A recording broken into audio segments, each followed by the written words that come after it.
3 lições sobre a luz de Jesus, a luz de Cristo, que nós vamos estar aprendendo a partir de um versículo que está no Evangelho de João, onde estamos dando sequência a este estudo, João capítulo 8, e vamos estar lendo neste dia o versículo 12. Eu sou a professora Manuela Barros e quero saudar já você com a paz do Senhor Jesus. 8 e 12 do livro de João diz o seguinte: Falou-lhe, pois, Jesus outra vez, dizendo: Eu sou a luz do mundo. Quem me segue não andará em trevas, mas terá a luz da vida. Este versículo tão simples, singelo, mas foi Jesus, como ele mesmo diz, falando àquelas pessoas. E este versículo, apesar de ser simples, é profundo para as nossas vidas. Primeiro, que é um dos versículos que Jesus fala dele mesmo como eu sou. E ele caracteriza o que ele é, a sua divindade, com a luz do mundo. E a primeira pergunta para nós significa, biblicamente, o que é ser luz e luz do mundo. E eu fui atrás de alguns textos, buscar na Bíblia outros textos que falem e tragam algum esclarecimento, e eu me lembrei daquele texto profético em Isaías que fala do próprio Jesus, da sua vinda, Isaías capítulo 9, versículo 2, que diz: O povo que andava em trevas viu uma grande luz, e sobre os que habitavam na região da sombra da morte resplandeceu a luz. Através deste texto, eu e você somos lembrados que a luz se opõe a trevas e que a situação da humanidade era uma situação de trevas e uma situação de morte. E a luz veio intervir nesta situação, veio trazer aquilo que era contrário, aleluia, como uma vitória para aqueles que estavam morrendo e morrendo nas mãos numa vida de trevas. Quando nós falamos de trevas, nós falamos de escuridão, ninguém consegue ver, não tem alegria, e a luz veio resplandecer, veio trazer esperança, veio trazer alegria, e se estavam à sombra de morte, esta luz veio trazer vida também. Então, quando Jesus diz, eu sou a luz do mundo, ele é esta luz que foi enviada para um povo, aleluia, que andava em trevas espirituais, sem saída, sem conseguir ver uma solução que, em verdade, fora de Deus, ela não existe. Efésios 5:13 ainda diz, mas todas estas coisas se manifestam sendo condenadas pela luz, porque a luz tudo manifesta. A segunda verdade sobre a luz no contexto bíblico é que a luz manifesta todas as coisas, faz explícito, ela mostra. Quem quer encontrar uma sujeira, quem quer encontrar um objeto perdido que possa estar debaixo da cama, que possa estar na esquina de um móvel, o que é que você faz? Você coloca luz, ou você coloca um foco de luz ali, ou você puxa aquele móvel para que a luz do ambiente possa entrar naquele espaço e você possa encontrar. É manifestada toda sujeira, e nós encontramos que a realidade deste mundo, do pecado, ela é escura e ela é condenada pela luz. Mas antes dela ser condenada, ela é manifesta, porque o pecado estava escondido, mas a luz, quando brilhou, aleluia, ela trouxe à tona, ela manifestou. É como que aquilo que estava desapercebido, escondido nos cantos,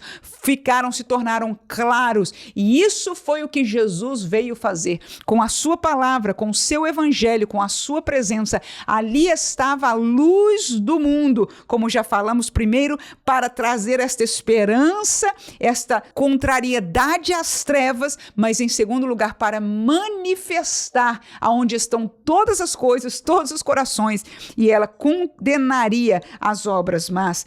Nós também lembramos daquele texto que diz que lâmpada para os meus pés, tão lindo este salmo, né? É a tua palavra, e luz Isso, para o meu caminho. Então, lâmpada e luz para o caminho, estamos falando de conseguir enxergar o caminho, discernir para que caminho ir, como vamos entender se há movimento na estrada, se há buracos, se há viradas para a direita, para a esquerda. Então, a luz é importante para discernimento, para conhecimento, e nós sabemos que Jesus também para isso veio. E o último versículo que eu quero lembrar a você, de um texto do Antigo Testamento, do profeta Malaquias, capítulo 4, versículo 2, diz assim: mas para vós que temeis o meu nome, nascerá o sol da justiça, e salvação trará debaixo das suas asas, e saireis e crescereis como os bezerros no cevadouro. Também falando desta promessa de Deus, acerca da luz que haveria de vir a este mundo, agora ele a chama do sol da justiça. Para aqueles que temem, um dia chegaria, e Jesus agora disse: cheguei, aleluia, eu sou a luz do mundo. E nós agora vemos que este sol é um sol da justiça, a luz brilharia, a justiça de Deus. E a outra palavra junto neste texto está falando da salvação. A luz de Deus, ela mostra a justiça de Deus e ela mostra também a salvação, o caminho da salvação do Senhor. E aí você encontra neste versículo que quem vê esta luz, quem contempla esta luz, ele diz: sairão e crescerão, saireis e crescereis como os bezerros no cevadouro, e crescimento haverá para aquele que olha, para aquele que recebe a luz de Cristo, aleluia. E esta é uma realidade linda para nossas vidas. Nós, como crentes, como plantinhas novas em Deus, na terra do Senhor, na terra da santidade, na terra da justiça, nós queremos crescer, aleluia. E espero que esta vida ainda esteja bem patente em nossos corações. Geralmente isso é muito forte nos novos convertidos, quando eles descobrem a luz, quando eles se entendem que estão agora na luz, ele diz: meu Deus, agora eu perdi tanto tempo na minha vida, eu quero crescer, eu quero conhecer da palavra, eu quero entender as coisas de Deus, eu quero frutificar, eu quero ter tudo que Deus tem para me dar, eu quero crescer, aleluia. E aqui diz este texto que quem olha para o sol da justiça, aleluia, e dá salvação para esta luz que agora Jesus diz: eu sou a luz do mundo. Quem o faz? Quem anda nesta luz? Como nós vamos estar terminando este devocional. Agora, neste texto, nós vemos a luz faz crescer. A luz do sol é que faz as plantas crescerem. A luz na presença dos animais, como dizem aqui, se vocês olharem, ele diz: vocês vão crescer como os bezerros no cevadouro. Ou seja, guardados, alimentados, crescem, engordam. Nós, olhando e vivendo nessa luz, cresceremos, aleluia, para a glória do nome de Deus. O primeiro aprendizado deste versículo é o que Jesus disse dele mesmo: eu sou a luz do mundo. E nós já aprendemos o que é que luz na Bíblia significa para nós. Mas em segundo lugar, ele disse de si, mas em segundo, para nós. Ele diz: quem me segue? Quem me segue? Quem me segue? E eu perguntaria para você neste dia: quem é que segue? Como se comporta aquele que segue a Jesus? Quando nós só ouvimos quem me segue, é muito fácil, é muito simples. Nós dizemos: eu sigo a Jesus. Mas o que significa seguir a Jesus? Ele nem está aqui como pessoa. Então nós não vamos no culto onde ele preside, onde ele prega. Não é assim. Então como é seguir a Jesus? Eu posso pensar em 3 coisas simplesmente para compartilhar. Primeiro é quem ouve, não é, a voz de Jesus. Ao ler as suas palavras, nós estamos ouvindo a sua voz. Segundo lugar, segue a Jesus quem tem comunhão com ele. Os apóstolos, os 12, seguiam a Jesus. Eles eram discípulos de perto, mas eles tiveram o privilégio de andar enquanto Jesus estava caminhando nessa terra. Nós não podemos. Mas como ter então comunhão? Nós sabemos. Nós sabemos, é estar com ele, aleluia, mas em espírito. Os discípulos estiveram na carne, em pessoa, com ele. Mas ele está conosco todo o tempo se nós estivermos com ele, aleluia. Se nós estivermos em oração, se nós estivermos louvando a ele, se nós estivermos meditando na palavra dele, se nós estivermos conectados com ele, se nós tomarmos um tempo para conversar com ele, para clamar a ele, para estar na presença dele, isto é comunhão. Isso é seguir a Jesus. E Jesus disse: para quem me segue ouve as minhas palavras. E nós podemos ler.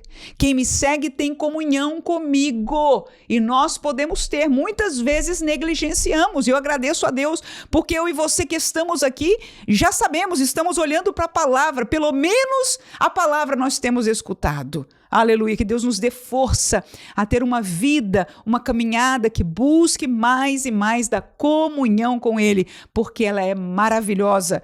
Glória a Deus. E em terceiro lugar, Ele imita. Quem segue, imita, obedece ao seu mestre. Quem segue a Jesus, imita a Jesus. Eu me lembro de uma vez um obreiro falou para mim, ele disse: não, mas Jesus era radical, e ele estava fazendo a sua colocação, que não gosta de ser agressivo com as pessoas, queria ser mais delicado e etc. E eu disse: irmão, é simples, em cada situação você tem que ser como Jesus é. E ele disse: mas Jesus era radical. E claro, cada pessoa pode julgar ou entender, e há muitos que só olham para o lado platônico do amor de Jesus, que não era o real, e constroem um Jesus que não é bíblico. Mas todo aquele que olha para a Bíblia vai encontrar nela, na história descrita e escrita para nós, o Jesus verdadeiro que nós estamos estudando dele aqui. Então, nós imitamos e obedecemos a este Jesus. Ele era radical em algumas coisas? Claro. Ele não consentia em nada com o pecado, ele falava a verdade, mas ele também amava, ele também era compassivo, ele operou milagres e nos disse a operarmos também em seu nome e uma série de outras coisas. E nós, se seguimos a Jesus, nós imitamos a Jesus. Nós obedecemos o que ele nos mandou fazer. Isso é seguir a Jesus. Aleluia. Terminamos com estas palavras de Jesus aqui. Quem me segue? Nós passamos no crivo? Sim. Mesmo que devagarzinho seguindo, mas passamos, graças a Deus. Quem me segue, disse Jesus, não andará em trevas. Para lá cegueira espiritual, para lá falta de discernimento, para lá caminhos maus. Eu não pertenço mais às trevas, eu não ando mais em trevas. Por quê? Porque eu sigo a Jesus. Mas ele disse, não andará em trevas, mas terá a luz da vida. Olha que detalhe. Ele não disse não andará em trevas, mas sim andará na luz. Ele disse não andará em trevas, mas terá.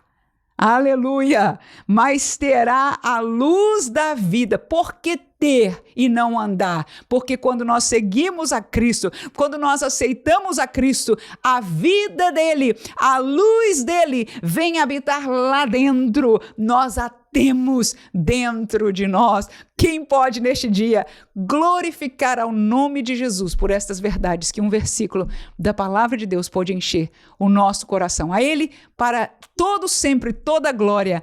Amém.